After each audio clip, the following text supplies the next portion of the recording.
नमस्कार दोस्तों, ए to Z scaffolding solution में आप सभी लोग का स्वागत है। तो दोस्तों आज जो हम लोग टॉपिक देखने वाले हैं ये बहुत ही ज़्यादा इंपॉर्टेंट टॉपिक है। तो ये जो आज का हम लोग टॉपिक देखने वाले हैं उसका नाम क्या है? IS 4014। क्या है? IS 4014 मतलब Indian standard 4014 code of practice for steel tubular scaffolding. कौन सा देखने वाले हैं टॉपिक? IS 4014 इंडियन स्टैंडर्ड 4014 किसके लिए है? ये code of practice for steel tubular scaffolding, मतलब जो स्टील ट्यूबुलर स्कैफोल्डिंग है उसके लिए कोड ऑफ प्रैक्टिस क्या है, इसके बारे में आज पूरा डिटेल में हम लोग बात करने वाले हैं। तो इसके पहले जो हम लोगों ने टॉपिक देखा था IS 3696, कौन सा देखा था? इंडियन स्टैंडर्ड 3696 देखा था। अभी जो देख रहे हैं हम लोग जो इंडियन स्टैंडर्ड है वो कौन सा है? 4014 किसके लिए? Code of practice for steel tubular scaffolding, code of practice for steel tubular scaffolding. तो दोस्तों ये जो इंडियन स्टैंडर्ड है इसको दो पार्ट में डिवाइड किया गया है। 4014 ये जो स्टैंडर्ड है स्टील ट्यूबुलर स्कैफोल्डिंग का कोड ऑफ प्रैक्टिस है, तो इसको क्या है? दो पार्ट में डिवाइड किया गया है। तो दोस्तों इसके अंदर में जो फर्स्ट पार्ट है वो किसके लिए है? डेफिनेशन एंड मटेरियल, मतलब जो स्कैफोल्डिंग कंपोनेंट्स है या स्कैफोल्डिंग रिलेटेड जो भी पार्ट्स है अलग अलग, वो सारा जो है उसका डेफिनेशन दिया हुआ है। और ये जो मटेरियल है जो स्टील ट्यूबुलर स्कैफोल्डिंग के लिए, तो इसके बारे में जो पूरा इंफॉर्मेशन है IS 4014 का जो पार्ट 1 है इसके अंदर में पूरा इंफॉर्मेशन मिलेगा। और जो इसका पार्ट 2 है IS 4014 का जो पार्ट 2 है वो किसके लिए है? Safety regulation for scaffolding. Safety का जो अलग अलग रेगुलेशंस है जो स्कैफोल्डिंग के लिए है उसके बारे में पूरा डिटेल हम लोग को पार्ट 2 में मिलेगा। तो ये जो पार्ट 1 है इसके अंदर में कितना पॉइंट है? 4 पॉइंट है। और जो पार्ट 2 है इसके अंदर में टोटल 23 पॉइंट है। कितना है? 23 पॉइंट। पार्ट 1 में 4 पॉइंट है और पार्ट 2 में 23 पॉइंट है।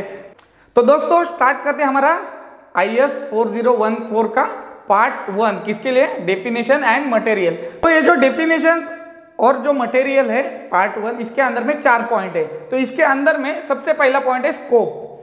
तो इसका जो स्टैंडर्ड है या जो ये जो इंडियन स्टैंडर्ड 4014 जो बनाया गया है इसका स्कोप क्या है? तो इसके अंदर में जो अलग अलग डेफिनेशन दिया गया है इससे क्या है? जो स्कैफोल्डिंग का जो जनरल गाइडेंस है और जो selecting of the steel tubular scaffolding material है इसके बारे में जो पूरा डिटेल है इसके अंदर में कवर होता है, ये बात का आपको ध्यान रखना है। उसके बाद जो स्लग या जो सस्पेंडेड स्कैफोल्ड है इसको जो है IS 4014 स्कैफोल्डिंग का जो डेफिनेशन एंड मटेरियल है वो जो पार्ट 1 है ये कवर नहीं करता है। किसके लिए? स्लग और जो सस्पेंडेड स्कैफोल्ड है ये जो है इसके अंदर में कवर नहीं होता है, ये बात का आपको ध्यान रखना है। नेक्स्ट जो है हमारा इसके अंदर में जो पॉइंट है सेकेंड नंबर मतलब 2 नंबर पॉइंट है टर्मिनोलॉजी। तो टर्मिनोलॉजी के अंदर में अलग अलग टाइप का जो स्कैफोल्डिंग पार्ट्स है या स्कैफोल्डिंग मटेरियल्स है या स्कैफोल्डिंग अलग अलग कंपोनेंट्स है तो उसका जो पूरा डेफिनेशन आपको दिया गया है और उसको अच्छे से एक्सप्लेन किया गया है कि कौन कौन सा मटेरियल हम लोग यूज करते हैं, कौन कौन सा कंपोनेंट नेम है, उसका जो है डेफिनेशन क्या क्या है वो पूरा डिटेल हम लोग को इसका जो सेकेंड नंबर पार्ट है टर्मिनोलॉजी इसके अंदर में मिल जाएगा। नेक्स्ट जो हमारा थर्ड नंबर पॉइंट है, कितना? 3 नंबर जो पॉइंट है वो किसके लिए है? मटेरियल। किसके लिए है? मटेरियल के लिए। तो ये जो मटेरियल मतलब क्या आएगा? हम लोगों का जो स्टैंडर्ड है वो क्या है? Steel tubular scaffolding. तो इसके लिए जो स्टील यूज किया जाता है या इसके लिए जो स्कैफोल्डिंग का जो ट्यूब रहता है उसका डाया कितना होना चाहिए ये सारा डिटेल कवर किया गया। तो इसके अंदर में जो स्कैफोल्डिंग ट्यूब का जो डाया है वो 40 MB का होना चाहिए। 40 MB मतलब नॉमिनल बोर, मतलब 40 mm का इसका जो है नॉमिनल बोर जो है या डाया होना चाहिए। इसके बाद क्या है? इसके लिए जो हेवी क्लास का जो ग्रेड है, स्टील का जो हेवी क्लास का जो ग्रेड है वो क्या है? YST 22। क्या है? YST 22 ये जो कोड है इसको किसके अंदर में स्पेसिफाई किया गया है? IS 11611963 के अंदर में स्पेसिफाई किया गया। हम लोग आने वाले फ्यूचर में इसके ऊपर में भी एक अलग वीडियो बनाने वाले हैं। उसके बाद इसका जो स्टील फिटिंग है, मतलब अलग अलग जो स्कैफोल्डिंग में कंपोनेंट हम लोग यूज करने वाले हैं या जो स्टील यूज कर रहे हैं तो इसका जो स्टील फिटिंग है हो सकता है वो कपलर हो सकता है या अलग अलग जो हम लोग स्टील फिटिंग यूज करने वाले हैं तो वो क्या है? स्टील फिटिंग अकॉर्डिंग टू 2750 के हिसाब से होना चाहिए, ये बात का ध्यान रखना है। स्टील फिटिंग है, इसके लिए कौन सा स्टैंडर्ड है, वो अकॉर्डिंग टू 2750 के हिसाब से ही होना चाहिए, ये बात का आपको ध्यान रखना। 2750 के ऊपर में भी आने वाले फ्यूचर में नेक्स्ट वीडियो हम लोग बनाने वाले, तो उसके अंदर में पूरा डिटेल में कवर करेंगे। अभी तो हम लोग को यही बात ध्यान रखना है 40 MB का जो स्कैफोल्डिंग ट्यूब यूज करना है। उसके बाद जो हेवी क्लास का जो ग्रेड है, जो स्टील ग्रेड है, वो YST-22 स्पेसिफाई किसके अंदर में किया गया है, 1161 के अंदर में किया गया है। और जो स्टील फिटिंग अकॉर्डिंग टू 2750 के हिसाब से होना चाहिए। ये जो पूरा डिटेल है, 3rd नंबर पॉइंट, जो 3 नंबर पॉइंट है मटेरियल का, उसके अंदर में कवर किया गया है। नेक्स्ट जो है 4 नंबर पॉइंट, कितना है, 4th नंबर पॉइंट, ये किसके लिए है, care of the material.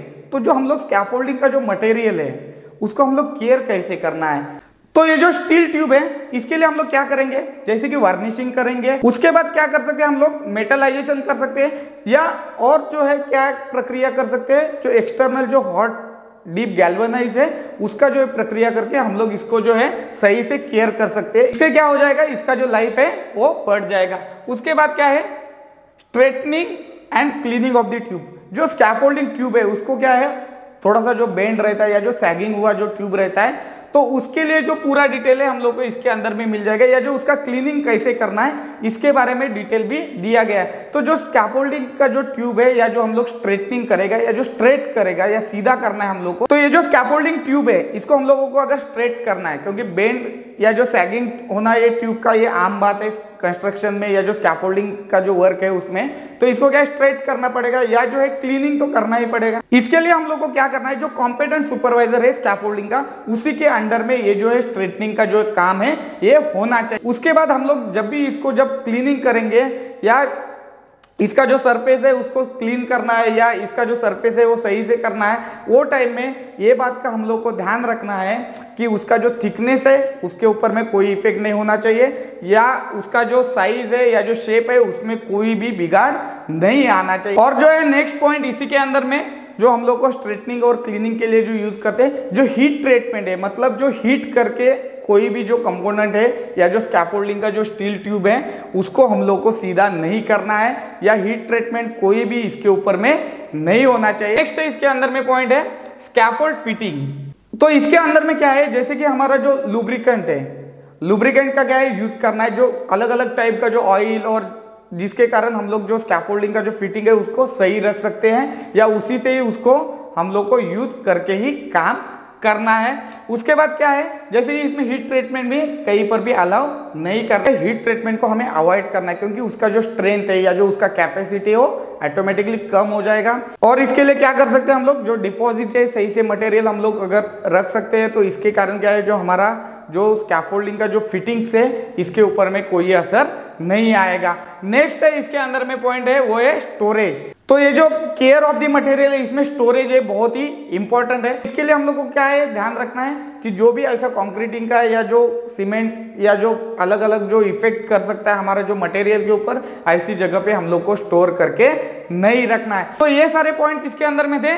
Part 1 Indian standard 4014 का जो पार्ट 1 है डेफिनेशन एंड मटेरियल, इसके अंदर में ये 4 पॉइंट है। कौन कौन सा है, स्कोप, टर्मिनोलॉजी, 3rd मटेरियल और 4th care of the material. तो दोस्तों ये था IS 4014 का पार्ट 1। अभी देखेंगे IS 4014 का स्कैफोल्डिंग का जो है पार्ट 2, वो किसके लिए है, safety regulation for scaffolding. Part 2 किसके लिए है, सेफ्टी रेगुलेशन फॉर स्कैफोल्डिंग। तो ये जो IS 4014 का पार्ट 2 है, सेफ्टी रेगुलेशन फॉर स्कैफोल्डिंग, तो इसके अंदर में कितने पॉइंट है, टोटल 23 पॉइंट है। तो सबसे पहला पॉइंट है स्कोप, मतलब ये जो पार्ट 2 है इसका स्कोप क्या है, या इसके अंदर में क्या क्या डिटेल दिया गया है। तो इसके अंदर में जो है सेफ्टी रेगुलेशंस है जो अलग अलग जो स्कैफोल्डिंग के लिए, उसके बारे में बताया गया है। उसके बाद जो इसका जो डिजाइन है और जो कंस्ट्रक्शन है किस हिसाब से होना चाहिए, ये पूरा डिटेल किसके अंदर में दिया गया है, safety regulation for scaffolding part 2 के अंदर में मिलेगा। ये इसका स्कोप है। नेक्स्ट जो हमारा 2 नंबर पॉइंट है वो किसके लिए, provision of scaffold and means of the access. क्या है, provision of scaffold and means of the access. ये जो हमारा सेकंड नंबर पॉइंट है provision of scaffold and means of access, मतलब हम लोग को स्कैफोल्डिंग को प्रोवाइड करना है या जो एक्सेस है वो प्रोवाइड करना है। तो क्या है, हर एक काम जो है अपना ग्राउंड लेवल पे होना पॉसिबल नहीं है कंस्ट्रक्शन में, तो हम लोग को जो है स्कैफोल्डिंग का यूज करना ही पड़ेगा। या ध्यान रखना है जहां पर भी स्कैफोल्डिंग का रिक्वायरमेंट है वहां पे हम लोग को जो है स्कैफोल्डिंग का इरेक्शन करके ही काम करना है। कोई भी जो वर्क एक्टिविटी विदाउट स्कैफोल्ड नहीं होना चाहिए। अभी हम लोगों ने स्कैफोल्डिंग तो हम लोग प्रोवाइड करेंगे ही, हाइट वर्क है इसके लिए, लेकिन क्या है इसके साथ साथ जो एक्सेस है या वहां जाने आने का जो एक्सेस है वो भी हम लोग को प्रोवाइड करना है। और वो जो एक्सेस है वो फ्री फ्रॉम ऑब्स्ट्रक्शन होना चाहिए, जाने आने के लिए कोई रुकावट नहीं होना चाहिए। एक्सेस हम लोग प्रोवाइड करेंगे वो इजी होना चाहिए, जहां से आदमी आराम से वो जो लोकेशन तक या जो हमारा स्कैफोल्डिंग के ऊपर जहां पे काम करने वाला है वहां तक जा सकता है और वहां से आ सकता है। तो ये सारा चीजें इसके अंदर में मिलेगा। 2 number point provision of scaffold and means of the access के अंदर में। नेक्स्ट जो हमारा पॉइंट है वो है 3rd नंबर पॉइंट, किसके लिए है, supervision of work and inspection of the material. तो इसके अंदर में क्या आता है, जो भी हमारा स्कैफोल्डिंग का वर्क एक्टिविटी चलता है उसके लिए हम लोग को एज अ कॉम्पिटेंट पर्सन या जो उस लायक जो पर्सन है या जिसे स्कैफोल्डिंग का अच्छे से नॉलेज है या स्कैफोल्डिंग वर्क एक्टिविटी में अच्छा उसका एक्सपीरियंस है, ऐसे ही आदमी लोग को हम लोग को ये जो काम है या जो इसका सुपरविजन है वो करना चाहिए। नेक्स्ट क्या है इसके अंदर में, इंस्पेक्शन ऑफ द मटेरियल। जो इंस्पेक्शन कौन करेगा, जो हमारा कॉम्पिटेंट पर्सन है या जो सुपरवाइजर है वो जो है स्कैफोल्डिंग मटेरियल का इंस्पेक्शन करेगा और वो जो मटेरियल जो अच्छा होगा वही मटेरियल हम लोग को स्कैफोल्डिंग के काम में यूज करना है। नेक्स्ट है हमारा 4 number point, maintenance of the scaffold. जो स्कैफोल्डिंग हम लोगों ने बनाया है उसके ऊपर में अगर कुछ मेंटेनेंस आता है जिसको हम लोग मॉडिफिकेशन बोलते हैं या अल्ट्रेशन बोलते हैं, तो ऐसा अगर कोई भी वर्क एक्टिविटी रहेगा वो कॉम्पिटेंट पर्सन के अंडर में ही होना चाहिए या उसके लिए जो आदमी जो हम लोग एंगेज करने वाले हैं वो जानकारी वाले चाहिए, ट्रेन पर्सन चाहिए। ये बात का आपको ध्यान रखना है। और एक बात ध्यान रखना है कि ये जो मॉडिफिकेशन हम लोग जब भी करेंगे या जो इसका मेंटेनेंस करने के टाइम में कोई भी ऐसा कंपोनेंट रिमूव नहीं कर, तो वो टाइम में ये बात का ध्यान रखना है आपको कि जो स्कैफोल्डिंग का जो स्टेबिलिटी है या स्कैफोल्डिंग का जो स्ट्रक्चर है उसके ऊपर कोई भी इफेक्ट नहीं होना चाहिए। नेक्स्ट जो हमारा पॉइंट है 5 नंबर पॉइंट, किसके लिए है, इंस्पेक्शन ऑफ द स्कैफोल्ड। जो स्कैफोल्ड का जो इंस्पेक्शन है ये कॉम्पिटेंट पर्सन द्वारा ही होना चाहिए। लेकिन एक बात का ध्यान रखना, अगर इंडियन स्टैंडर्ड 4014 के अंदर में जो लिखा है एज अ सेफ्टी इंजीनियर जो भी रहेगा, जो क्वालिफाइड पर्सन होगा या जो कॉम्पिटेंट पर्सन होगा जिससे स्कैफोल्डिंग के बारे में नॉलेज होगा वही इसका इंस्पेक्शन करेगा। तो ये जो इंस्पेक्शन है कब कब करना है ये भी डिटेल दिया गया है। जैसे कि जो हमारा स्कैफोल्ड है वो कंप्लीट हो जाएगा उसके बाद इसको इंस्पेक्शन करना है। उसके बाद फर्स्ट टाइम इसका अगर हम लोग यूज करते हैं वो टाइम में इंस्पेक्शन करना है। अगर कुछ स्टेबिलिटी पे अगर कुछ इफेक्ट आता है तो इसका इंस्पेक्शन करना है। उसके बाद क्या है, जब भी हम लोग इसका मेंटेनेंस करते हैं या जो मॉडिफिकेशन करते हैं उसके बाद भी जो है स्कैफोल्डिंग का इंस्पेक्शन करना है। और क्या है, जैसे कि एवरी 7 डेज मतलब हर एक वीक में ये जो स्कैफोल्ड है इसका इंस्पेक्शन होना चाहिए। 5 नंबर पॉइंट के अंदर में कवर किया गया है। कौन सा पॉइंट था हमारा, इंस्पेक्शन ऑफ द स्कैफोल्ड के अंदर में। नेक्स्ट जो है हमारा 6 नंबर पॉइंट है वो किसके लिए, scaffold use by workman of more than 1 employer. मतलब क्या है, जैसे कि अगर स्कैफोल्ड एक आपने बनाया है या हमने कोई जगह पे एक स्कैफोल्ड बनाया है तो वो क्या है हम लोग तो यूज कर रहा है, उसके साथ साथ अगर दूसरा भी कोई कंपनी अगर उसको यूज करना चाहती है तो उसके लिए जो पूरा डिटेल है इसके अंदर में दिया गया है 6 नंबर पॉइंट के अंदर में। ये बात का आपको ध्यान रखना है। तो इसके अंदर में क्या क्या इंफॉर्मेशन है, जैसे कि हमने जब यूज किया वो टाइम में पूरा अगर ओके है, सब कुछ क्लियर है, टैग है, सब कुछ है, लेकिन अगर दूसरा जो एम्प्लॉयर है या जो दूसरा कंपनी है अगर उसको अगर यूज करना है वो टाइम में उसको फिर से इसका जो स्टेबिलिटी है या इसका जो इंस्पेक्शन है ये कॉम्पिटेंट पर्सन द्वारा क्लियर होने के बाद ही इसके ऊपर काम करना है। नेक्स्ट है हमारा 7 number point, support and stability of the scaffold. जो स्कैफोल्ड के लिए जो सपोर्ट और जो स्टेबिलिटी है इसके बारे में पूरा डिटेल किसके अंदर में मिलेगा हम लोग को, 7 number point, support and stability of the scaffold. Next हमारा जो पॉइंट है 8 नंबर पॉइंट, ये किसके लिए, cantilever, jeep figure and bracket scaffold. अगर हम लोग कैंटिलीवर स्कैफोल्ड या जीप फिगर या ब्रैकेट स्कैफोल्ड का इरेक्शन करते हैं वो टाइम में एक बात का ध्यान रखना है, उसका जो स्टेबिलिटी है ये बहुत ही इंपॉर्टेंट रहता है, इसके लिए ध्यान रखना है। ऐसा अगर कोई भी स्कैफोल्ड है उसका स्टेबिलिटी इंश्योर करना है या सही से होना चाहिए। उसके बाद क्या है, जैसे कि इसको हम लोग जब भी इरेक्शन करते हैं तो इसका जो ब्रेसिंग सिस्टम है या इसका जो सपोर्ट है वो सही से होना चाहिए। क्योंकि आप यहाँ पर स्क्रीन पर भी देख रहे होंगे, अगर ब्रैकेट या जो कैंटिलीवर स्कैफोल्ड किस तरह रहता है, ऊपर ऐसे प्लेन रहेगा और नीचे से ऐसे ब्रेसिंग दिया जाएगा। तो जो ब्रेसिंग है या जो बेरर है या जो सपोर्ट दिया गया है, हम लोग को इंश्योर करना है कि सही ही होना चाहिए। अगर हम लोग ब्रैकेट को अगर फिक्स करते हैं वॉल के साथ, तो वॉल का भी जो है स्ट्रेंथ है, उसका ये जो कैपेसिटी है या जो एंकरिंग या जो एंकर फास्टनर यूज करते हैं वो जो है सही से होना चाहिए, या अकॉर्डिंग टू जो स्टैंडर्ड है या जो स्पेसिफिकेशन उसी के हिसाब से होना चाहिए। और उसमें उतना कैपेसिटी या जो स्ट्रेंथ चाहिए जो ब्रैकेट को भी होल्ड कर सके और आदमी को भी उसके ऊपर में काम करने के टाइम में सेफ्टी प्रोवाइड कर सके। तो ये जो सारा डिटेल है किसके अंदर में मिलेगा हम लोग को, 8 number point cantilever, zip figure and bracket scaffold के अंदर में। नेक्स्ट जो हमारा 9 नंबर पॉइंट है ट्रेस्टल स्कैफोल्ड। ये जो ट्रेस्टल स्कैफोल्ड है इसके बारे में जो पूरा डिटेल है किसके अंदर में मिलेगा हम लोग को, 9 नंबर जो पॉइंट है इसके अंदर में पूरा डिटेल में दिया गया है। नेक्स्ट हमारा जो 10th नंबर पॉइंट है वो किसके लिए है, वर्किंग प्लेटफॉर्म। किसके लिए, वर्किंग प्लेटफॉर्म, जो हम लोग का काम करने का जो प्लेटफॉर्म है उसके लिए पूरा डिटेल दिया गया है। अंदर में मोस्टली जो है कंसीडर किया जाता है जो विड्थ है, जो स्कैफोल्डिंग प्लेटफॉर्म का जो विड्थ है वो कितना होना चाहिए। तो इसके अंदर में क्या है, अगर आदमी को चलना है और थोड़ा कुछ मटेरियल है तो उसके लिए क्या है 700 mm का मिनिमम विड्थ चाहिए स्कैफोल्डिंग प्लेटफॉर्म का। उसके बाद क्या है, डिपॉजिट ऑफ द मटेरियल। अगर हम लोग को मटेरियल को उसके ऊपर में रखना है, हो सकता है ब्रिक्स या सीमेंट या ऐसा अगर कुछ भी मटेरियल है उसके ऊपर में अगर रखना है तो हम लोग को कितना है, मिनिमम 900 mm का जो है चौड़ाई का प्लेटफॉर्म होना चाहिए, इसका विड्थ होना चाहिए। नेक्स्ट है इसके अंदर में जैसे कि support of any higher platform, जो भी हायर प्लेटफॉर्म है उसके लिए कितना है 1100 mm का चौड़ाई होना चाहिए। उसके बाद क्या है, स्टोन और जो ड्रेसिंग रहता है उसके लिए क्या है 1300 mm का विड्थ होना चाहिए। अब क्या है, हायर प्लेटफॉर्म उसके साथ साथ जो स्टोन और जो ड्रेसिंग का जो वर्क एक्टिविटी है उसके लिए 1500 mm का हमारा जो स्कैफोल्डिंग प्लेटफॉर्म का विड्थ होना चाहिए। तो ये है हमारा 10th नंबर पॉइंट, क्या है, वर्किंग प्लेटफॉर्म के बारे में। नेक्स्ट है हमारा 11 नंबर पॉइंट, कितना है 11 नंबर पॉइंट, कौन सा है, board and plank in scaffolding platform, gangway and ramp.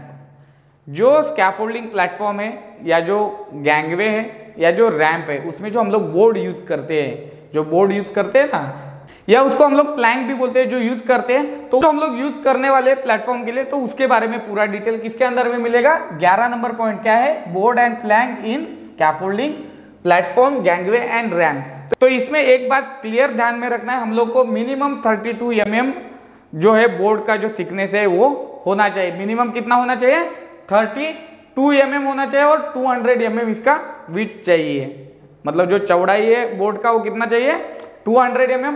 उसके बाद 50 mm अगर थिकनेस रहेगा, इसका जो थिकनेस है 50 mm का भी आता है, तो 150 mm इसका जो है चौड़ाई होना चाहिए। और एक बात ध्यान रखना, इसके अंदर में मोस्टली जो यूज किया जाता है वो है 38 mm का ही जो है प्लैंक या जो बोर्ड है वो यूज किया जाता है। उसके बाद जो एक नेक्स्ट इंपॉर्टेंट मतलब जो पॉइंट दिया गया है इसी के अंदर में वो है जहां पर हमारा काम का लोकेशन है, तो जो है 600 mm बियॉन्ड दी वॉल होना चाहिए। मतलब वॉल से जहां पे भी आपका काम है वहां से 600 mm दोनों साइड में होना चाहिए।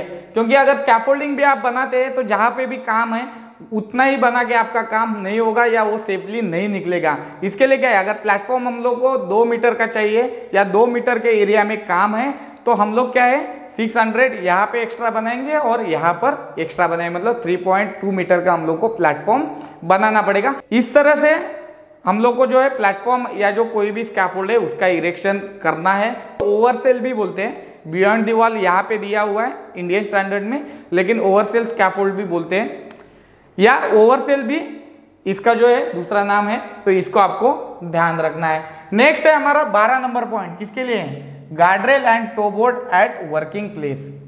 Guardrail and toeboard at working place मतलब जहां पर भी हम लोग काम करने वाले वहां पे जो गार्डरेल है और जो टो बोर्ड है वो प्रोवाइड करना है। तो टो बोर्ड का हाइट कितना होना चाहिए 150 mm। टॉप गार्ड रेल कितना पे होना चाहिए 900 मिनिमम, या जो मैक्सिमम है 1200 के अंदर में ही होना चाहिए। और इसका जो मिड रेल है या जो इंटरमीडिएट गार्ड रेल भी इसको बोलते हैं, तो वो क्या है हम लोग को जो है सेंटर में हम लोग को देना है जहाँ पे प्लेटफॉर्म है, और ये जो टॉप गार्ड रेल हम लोगों ने लगाया है तो उसके सेंटर में हम लोग को प्रोवाइड करना है। नेक्स्ट जो हमारा पॉइंट है वो कितना नंबर है 13 नंबर। 13 नंबर पॉइंट किसके लिए है working platform at building face and clearance of passage वे। मतलब जो वर्किंग प्लेटफॉर्म है बिल्डिंग फेस में उसके लिए, और जो क्लियरेंस ऑफ द पैसेज मतलब जो जाने आने का जो पैसेज वे है उसके लिए जो क्लियरेंस है वो कितना होना चाहिए। ये जो हमारा पॉइंट है working platform at building face and clearance of the passage वे, तो इसमें एक बात ध्यान रखना, जो वॉल और जो स्कैफोल्ड का इसके बीच में जो स्पेस है वो कितना होना चाहिए 300 mm से ज्यादा नहीं होना चाहिए। और नेक्स्ट जो है इसके अंदर में क्या है पैसेज वे, तो जो जाने आने का जो रास्ता है हमारा जो काम की जगह छोड़ के 500 mm का मिनिमम होना ही चाहिए, ये बात का आपको ध्यान रखना है। नेक्स्ट जो हमारा पॉइंट है वो 14 नंबर पॉइंट है, वो किसके लिए है construction and use of gangway and ramp. क्या है construction and use of gangway and ramp. तो इसके अंदर में सबसे इंपॉर्टेंट बात ध्यान रखना है, मिनिमम जो है 500 mm का जो है गैंगवे या जो रैंप है वो कंस्ट्रक्शन होना है या कंस्ट्रक्शन कर सकते हैं, उससे कम विड्थ का नहीं होना चाहिए। उसके बाद क्या है जैसे कि हमने जो गैंगवे या जो रैंप बनाने के लिए प्लैंक यूज किया है, गैंगवे या जो रैंप है उसका जो प्लेटफॉर्म है उसके अंदर में 25 mm से ज्यादा गैप नहीं होना चाहिए। मतलब तो 25 mm से ज्यादा जो है गैप नहीं होना चाहिए या जो स्पेस नहीं होना चाहिए। कभी भी ध्यान रखना स्कैफोल्डिंग वर्क एक्टिविटी में कहीं पर भी 1 इंच से ज्यादा गैप नहीं होना चाहिए। 1 इंच मतलब कितना है 25.4 mm आता है, तो ये बात का आपको ध्यान रखना है। उसके बाद एक जो इंपॉर्टेंट पॉइंट है, ये जो गैंगवे और जो रैंप है ये मटेरियल के लिए यूज नहीं करना है, या मटेरियल स्टोरेज के लिए या मटेरियल रखने के लिए इसको यूज नहीं कर सकते। और एक जो इंपॉर्टेंट पॉइंट है स्लोप, तो इसमें स्लोप जो है 1:1.5 मतलब 1 मीटर वर्टिकल तो 1.5 मीटर हॉरिजेंटल से ज्यादा नहीं होना चाहिए, ये बात का ध्यान रखना है। और ये जो गैंगवे और जो रैंप है इसका जो कंटिन्यूअस लेंथ है 7 मीटर से ज्यादा नहीं होना चाहिए। तो ये सारी डिटेल है आपको ध्यान रखना है कौन सा पॉइंट में 14 number point construction and use of the gangway and ramp. Next जो हमारा पॉइंट है वो है 15 number point guardrail toe board handrail for gangway and ramp. Guardrail toe board handrail for gangway और रैंप। ये जो रैंप और जो गैंगवे है इसके लिए जो हैंडरेल है या जो टो बोर्ड है या गार्डरेल है उसको कैसे लगाना है कैसे फिक्स किया जाता है इसके बारे में जो पूरा डिटेल है आपको मिल जाएगा। नेक्स्ट जो हमारा पॉइंट है कौन सा है 16 नंबर, किसके लिए है platform gangway to be unobstructed and afford safe foothold. मतलब जो जाने आने का जो एक्सेस है वो अनऑब्स्ट्रक्टेड मतलब कोई भी रुकावट नहीं होना चाहिए, कोई भी मटेरियल स्टोर नहीं होना चाहिए, जाने आने का जो एक्सेस है क्लियर होना चाहिए, जाने आने का जो एक्सेस है वो फ्री फ्रॉम ऑब्स्ट्रक्शन मतलब बिना रुकावट का होना चाहिए, and afford for safe foothold मतलब सही से जो है चलने के लिए होना चाहिए। नेक्स्ट जो हमारा 17 नंबर पॉइंट है scaffold not to be overloaded. कोई भी जो स्कैफोल्ड है वो ओवरलोडेड नहीं होना चाहिए या जरूरत से ज्यादा उसके ऊपर में लोड नहीं देना है। इसके लिए जो स्कैफोल्डिंग का जो टैग रहता है उसके ऊपर में जो हमारा टाइप ऑफ द ड्यूटी में टिक किया जाता है, जो हमारा कॉम्पिटेंट पर्सन है या जो क्वालिफाइड इंजीनियर चेक करता है, तो जितना जो लोड ड्यूटी के लिए जो स्कैफोल्ड बनाया होगा या जितना उसका जो लोड कैपेसिटी होगा उसी के अकॉर्डिंग हम लोग को जो है देख के उसके ऊपर लोड देना है, ओवरलोडेड नहीं होना चाहिए। जो हमारा है पॉइंट 18 नंबर, किसके लिए avoidance of shock on scaffold. मतलब जो शॉक लगता है या इलेक्ट्रिकल के करंट लगता है तो उसके लिए क्या अवॉइड करने के लिए हम लोग को जो भी स्कैफोल्डिंग का वर्क एक्टिविटी है वो जो है सही जगह पे या जो उसके लिए जो है सही से जो क्लियरेंस या जो डिस्टेंस रख के ही हम लोग को करना है, या जब भी हम लोग मटेरियल शिफ्ट करते हैं या हम लोग जो मटेरियल का मूवमेंट करते हैं वो टाइम में इंश्योर करना है जो इलेक्ट्रिकल केबल्स या जो वायर ऐसा कोई भी जो है हमारा जो मटेरियल है उसके कांटेक्ट में नहीं आना चाहिए और हम लोग के कांटेक्ट में भी नहीं आना चाहिए। ये पूरा डिटेल किसके अंदर में मिलेगा avoidance of the shock on the scaffold. Next जो हमारा पॉइंट है 19 नंबर 19 नंबर किसके लिए projecting nails and loose material, मतलब जो स्कैफोल्ड अगर हम लोग वुडन प्लैंक अगर जो बोर्ड यूज करते हैं तो वो टाइम में क्या है, नेलिंग करते हैं, मतलब नेल लगाते हैं। तो जो नेल है वो जो प्रोजेक्शन है वो ऐसे नहीं होना चाहिए कि जो आदमी ऊपर में काम करने के लिए गया हम लोगों ने नेल ऊपर ही रख दिया या ऊपर निकाल के ही हम लोगों ने सही से उसको उसमें जो फिक्स करना है सही से नहीं किया, तो अगर प्रोजेक्ट रहेगा या बाहर निकला हुआ रहेगा तो क्या है, आदमी के पैर में इंजरी होने का चांसेस रहता है। इसके लिए जो प्रोजेक्टिंग नेल्स है वो अवॉइड करना है या उसको सही से हम लोग को उसमें फिक्स करना है जो हमारा वुडन बोर्ड रहेगा। और जो लूज मटेरियल है वो कोई भी स्कैफोल्ड के ऊपर में नहीं होना चाहिए, फॉल होने का चांसेस रहेगा। नेक्स्ट जो है हमारा 20 नंबर पॉइंट किसके लिए है, lightning of the working place. जहां पर भी हम लोग काम करने के लिए क्या है, जो प्रॉपर इल्यूमिनेशन सिस्टम है वो होना चाहिए, क्योंकि क्या है स्कैफोल्डिंग का काम है जो हर टाइम में ग्राउंड लेवल पे होगा नहीं, कभी बिल्डिंग के अंदर होगा, बिल्डिंग के कॉर्नर में होगा, कहीं पर भी हो सकता है, या ऐसी जगह पे होगा जहां पर लाइट ही प्रॉपर नहीं है। तो इसके लिए हम लोग को ध्यान रखना है कि जो हमारा लाइट है वो प्रॉपर होना चाहिए, इल्यूमिनेशन सही से होना चाहिए। मोस्टली ये जो पॉइंट है वो किसके लिए इंपॉर्टेंट है मालूम है, जो बिल्डिंग के अंदर में जो काम करते हैं उन लोगों के लिए बहुत ही इंपॉर्टेंट है, इसके लिए ये बात का ध्यान रखना है। नेक्स्ट जो है हमारा 21 नंबर पॉइंट किसके लिए है, इलेक्ट्रिकल वायरिंग। तो ये जो हमारा पॉइंट है इलेक्ट्रिकल वायरिंग, इसमें एक बात का ध्यान रखना है, जो भी इलेक्ट्रिकल वायर्स है या ऐसा कोई भी अगर इलेक्ट्रिकल कनेक्शन है जहां पर हम लोग काम कर रहे हैं वो डिस्कनेक्टेड होना चाहिए, उसका यूज हमें नहीं करना है। जहां पर भी हम लोग को यूज करने वाले उसको सही से जो रूट है वही से ही हम लोग को लेके यूज कर सकते हैं, या जो इलेक्ट्रिकल डीबी दिया हुआ है, पैनल दिया हुआ है, अलग अलग जो जगह दिया हुआ है वहां से ही जो उसका जो लोकेशन है वही से उसका रूट होना चाहिए। जो भी है हमारा जहां पर भी काम चल रहा है वहां पे उसका जो है रास्ते में या एक्सेस में ऐसे नहीं होना चाहिए, ये बात का आपको ध्यान रखना है। नेक्स्ट है हमारा पॉइंट 22 नंबर पॉइंट किसके लिए, स्कैफोल्ड एंड ट्रैफिक। जहां पर हमारा स्कैफोल्डिंग का वर्क एक्टिविटी चलता है और जो यातायात मतलब जहां पर भी ट्रैफिक है, जहां से मूवमेंट है, आदमी आ सकते हैं, व्हीकल आ सकते हैं, ऐसी जगह के लिए ध्यान रखना है। सबसे पहले वार्निंग साइन एंड बैरिकेटिंग, जो भी एरिया में आप काम करेंगे वहां पे वार्निंग साइन होना चाहिए कि स्कैफोल्डिंग वर्क इन प्रोग्रेस हो सकता है, स्कैफोल्डिंग वर्क हो सकता है या हाइट वर्क हो सकता है, कोई भी जो वार्निंग साइन है जिससे आगे वाले को पता चले कि यहाँ पे जो एक्टिविटी हो रहा है वो डेंजर है या यहाँ पे हमें नहीं जाना है। उसके बाद क्या है बैरिकेटिंग, जो एरिया है उसको बैरिकेटिंग करके जो हम लोग को उसके अंदर में काम करना है।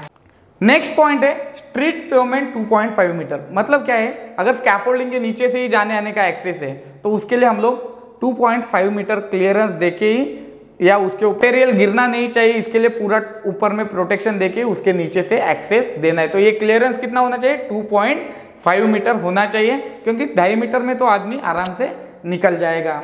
उसके बाद जो है स्ट्रीट लाइट मार्क एक्सेस, उसके बाद जो स्ट्रीट लाइट का जो एक्सेस है उसको सही से मार्क करके हम लोग को काम करना है। उसके बाद है fire alarm and hydrant access clear, मतलब जैसे कि जो इमरजेंसी के लिए जो फायर अलार्म सिस्टम है या फायर हाइड्रेंट सिस्टम है, ये जो एक्सेस है हम लोग को क्लियर रखना है। नेक्स्ट जो हमारा पॉइंट है वो किसके लिए, protection from falling material and protection of worker from falling down, मतलब ऊपर से आदमी नहीं गिरना चाहिए ऊंचाई से या मटेरियल नहीं गिरना चाहिए। इसके लिए क्या क्या हम लोग को कंट्रोल मेजर लेना है या किस तरह से हम लोग को काम करना है, इसके बारे में पूरा डिटेल किसके अंदर में मिलेगा, 23 नंबर पॉइंट के अंदर में मिलेगा।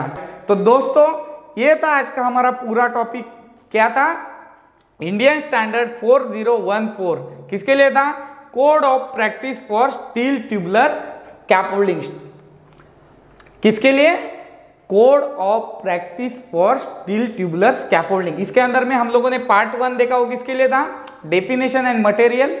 तो इसके अंदर में कितना पॉइंट है, 4 पॉइंट। सेकेंड नंबर जो 2 नंबर पार्ट है वो किसके लिए है, सेफ्टी रेगुलेशन फॉर स्कैफोल्डिंग। तो ये टोटल कितने रेगुलेशंस है, 23 रेगुलेशंस है। इसके बारे में हम लोगों ने आज पूरा डिटेल में देखा है और आपको भी ये ध्यान रखना है।